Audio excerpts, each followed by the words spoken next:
afternoon. President Murray, thank you for inviting me to Marist this afternoon. It's wonderful to be able to say that again. We're all blessed to have you back at the helm. I do not often speak in front of large audiences, so it's a bit of a relief that this audience is comprised of my fellow veterans. Apart from my family, veterans are my favorite company to keep.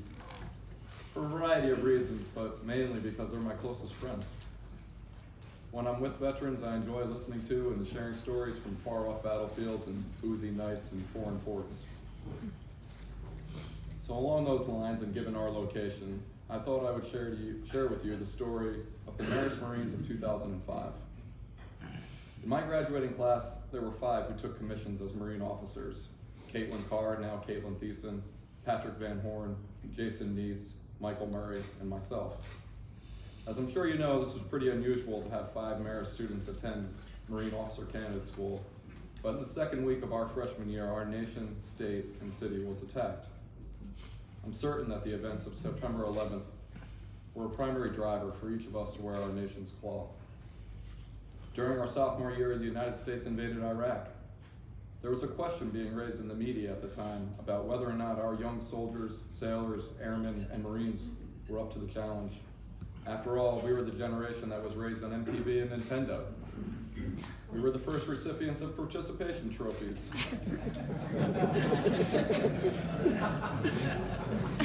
I recall being so surprised by this question because I was witnessing firsthand fine young Americans who were answering their nation's call.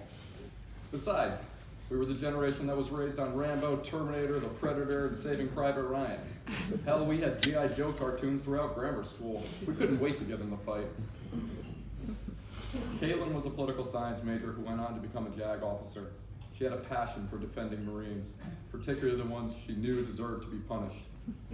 She was also a firm believer that servicemen and women accused of crimes had a right to a strong defense. Kate is now a mother of 5 boys, and she continues to practice family law not far from Paris Island. Most of her clients are military families, and these are tough cases. Kate and my wife Amy are also first cousins, and she was kind enough to introduce us while we were at Marist, though she did tell me, "Forget it, Daly, my cousin will never date you." Took me nearly a decade, but I proved her wrong.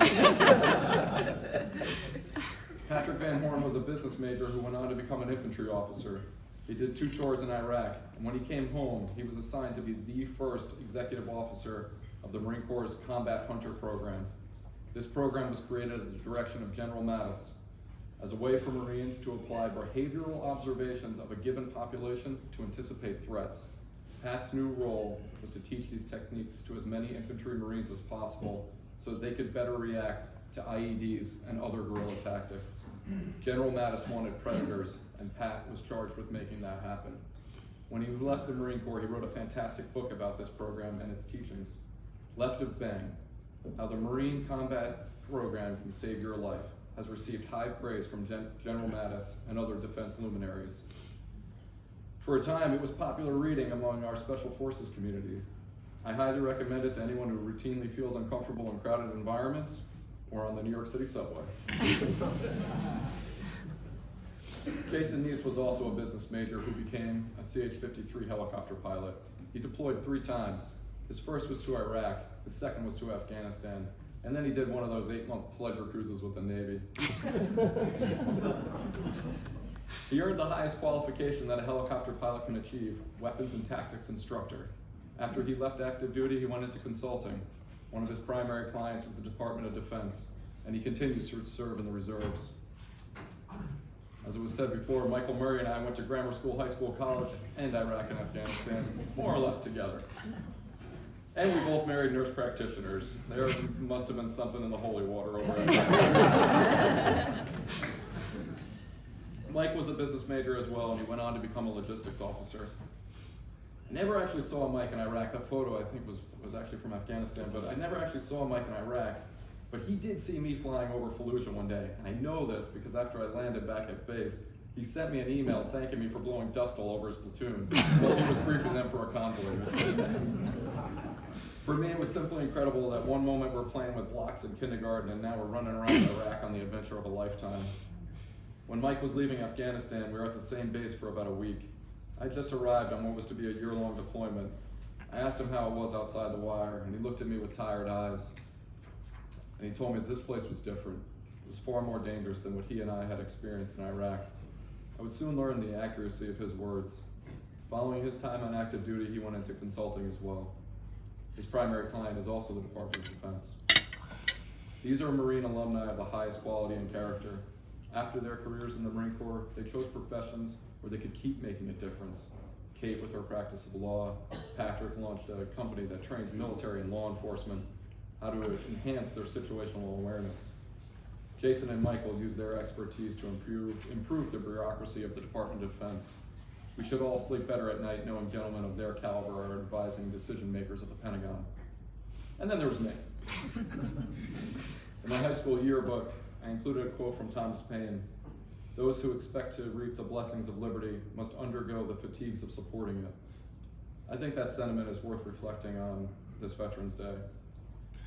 But when I look back at my own time in the Marine Corps, I think this from Herman Melville captures it best.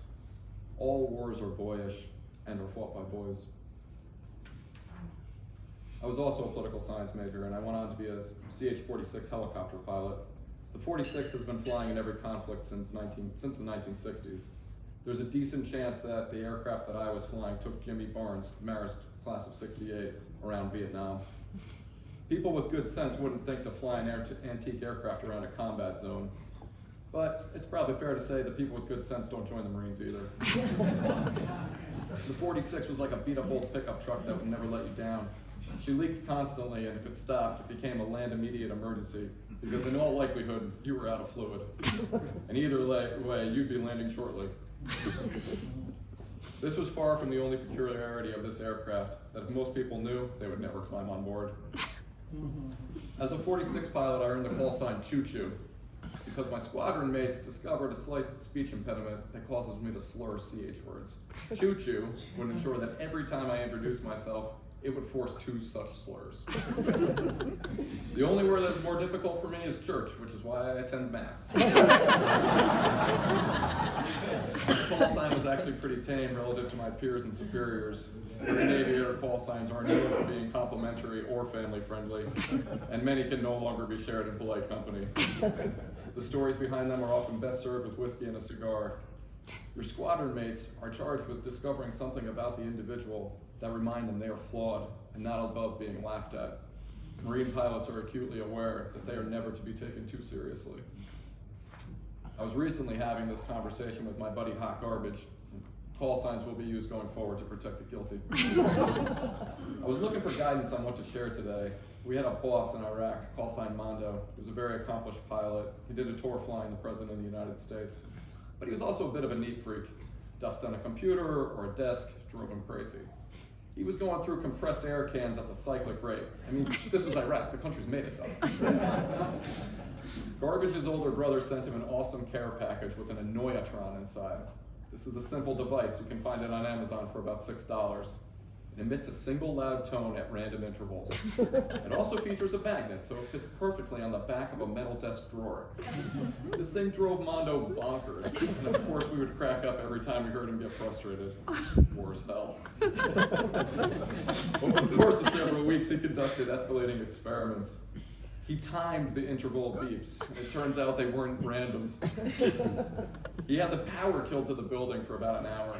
Still it beeped. Eventually, the joke was on Garbage because Mondo made him find the CB unit that built our structure to ask them if they were missing any radios, because he believed one of them may have been left behind in the walls and that the battery was dying. Eventually, one of the junior Marines let him know about this little device. He was pretty angry, but he respected the fact that we conducted a well-executed months-long prank. As I said earlier, Afghanistan was different. I was serving as a staff officer, but my friends were out in the fight. Jason Neese was flying in out of hot LZs. I recall a time he took rounds through one of his 3 engines and his rotor blades.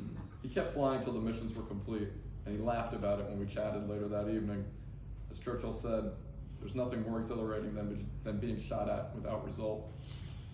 My position in Afghanistan was to coordinate medical evacuations with the Army, Navy, U.S. Air Force, and the British Royal Air Force, as well as coordinating close air support and logistics runs with the 3 Marine helicopter squadrons.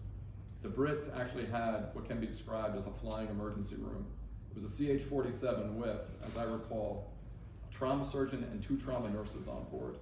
They saved a lot of Marines' lives. One of the toughest days for me was around 9 a.m. one morning. In a matter of minutes, we had 5 urgent medevac requests, meaning that the wounded only had an hour to live, and 7 separate requests for close air support from helicopter gunships. The thing is, we need the gunships to escort the medevac helicopters. We did not nearly have the number of aircraft required to meet all of these requests simultaneously, as they were spread out all over the home province. Somehow we managed to get all the wounded to the emergency room on Camp Leatherneck within the golden hour. When I was preparing the speech, I thought I would use some old emails that I sent from Afghanistan to friends and family for inspiration. Rather than church them up, I'll just read an excerpt. This is from around June or July 2010. Over the last 2 months, we've had a lot of aircraft shot up. The medevac and attack helicopters are taking the majority of the hits. We lost a Cobra attack helicopter to enemy fire. I knew both the pilots. One worked here at Wing with me. He was just flying for the day. It was pretty somber and a real gut check for all of us, as it was pretty unlikely that anyone working on the Wing staff would not be coming home. Sugar Bear was a lieutenant colonel with 2 young children. He was a very capable pilot and an excellent staff officer. His death had a significant impact, to say the least. The other pilot was a major, call sign Weasel. I'd spoken to Weasel on the phone several times, but I never actually met him. I have a lot of friends in his squadron, including my basic school roommate, Captain Jared Barney DePasquale, who seems pretty broken up about the whole thing. Ironically, the morning prior to the crash, he and I were speaking on the phone, and he told me, "Dude, I hate it here. Every day is exactly the same, and I'm just trying not to get shot down out there." On another mission, the same attack helicopter squadron had 2 Hueys heavily damaged by enemy action during an emergency resupply mission. The aircraft commander in the lead aircraft was shot through both legs and the right elbow while he was at the controls. The young first lieutenant co-pilot took the controls and flew directly back to base, which was about a 20-minute flight. This was the lieutenant's first deployment. They'd only been there a few weeks. He might have had 20 hours flying in country. He wasn't a JV player, but this was beyond varsity level. In the new Huey, when a pilot is shot, there's no real way to perform first aid, so you basically just bleed to death. The crew chief was only able to reach around the seat and grab him by the chest to keep him from slumping over the controls. As they were coming into land, he wearily told his young co-pilot, "Don't screw up this landing. I don't think I have time for a wave off." When they did land at the medical pad, the medical personnel were so accustomed to having the patient brought to them that they just stood there staring, even though the co-pilot and the crew chiefs were waving them over. By this time, the executive officer of the squadron had arrived at the med facility and quickly realized what was going on. He ran out to the bird, opened the door, and carried his wounded squadron mate into the hospital. He lost a lot of blood and he was pretty banged up, but he lived. The other aircraft had one of the crew chiefs take a round in his arm. He was still able to unload with his .50 caliber machine gun and kill the guys that shot him and the pilot in the lead aircraft. The grunts on the ground said the insurgents were just a mess of body parts. That naturally motivated everyone concerned. When they landed at the med pad, no one even knew they were coming. So the crew chief just hopped off the bird and walked inside unaided. He continues to fly out here. Pretty gutsy for a 22-year-old corporal. Earlier last month, one of the Air Force medical helicopters crashed. We all assumed it was shot down, and Tommy Taliban did claim responsibility. However, we heard through the grapevine that it may have been a mechanical failure. I had met several of the pilots in that squadron, and I was pretty impressed with them. We joked about how they're the bastard children of the Air Force, your basic second-class citizens, because they do not fly the fuels to noise converters, F-16s, F-22s for the layperson. They were on a medevac mission in a hot area, and they went down right outside the forward operating base. 4 guys on board died. 2 of the pilots lived, but they were burned very badly. I had met one of them when I was getting my haircut a few days prior. We talked at length, and I thanked him for everything they were doing out here. All in a day's work, he told me. We joked that the rest of the Air Force hates helicopter pilots and looks down on them. Funny, these guys are actually getting shot at and are heroically saving the lives of Marines and soldiers day in and day out. Even after this crash, their squadron didn't miss a beat and continued as though nothing had happened. I'm thoroughly impressed with these airmen. In all of this horror, Marines can find the light. After we took a base over from the British, we intercepted some interesting Taliban communications. Don't attack the Marines. They're not like the British. They don't hide on their faces. They run towards the sound of our rifles. The Marines are not humans. They're animals. In World War I, the Germans at Belleau Wood referred to the Marines as devil dogs because of our ferocious fighting nature. Over the weekend, I received an email from Michael Murray with the new Commandant of the Marine Corps' birthday message. General Berger said this: Marines from each generation approach every battle with a lethal combination of versatility, perseverance, and adaptability that has allowed us to prevail in every time and place. Some things don't change. When I reflect on Veterans Day, I think of my 4 classmates and the contributions and sacrifices that they have made for our republic, their countrymen, and their families. Perhaps someday each of them will be standing here sharing their story on Veterans Day. When I look at this audience, I know that the veterans and family members here are of that same quality and character. These are human attributes that should be celebrated, and Veterans Day is a wonderful occasion for that reflection. It's been an honor and a privilege to share part of my story and spend time with all of you today. Thank you.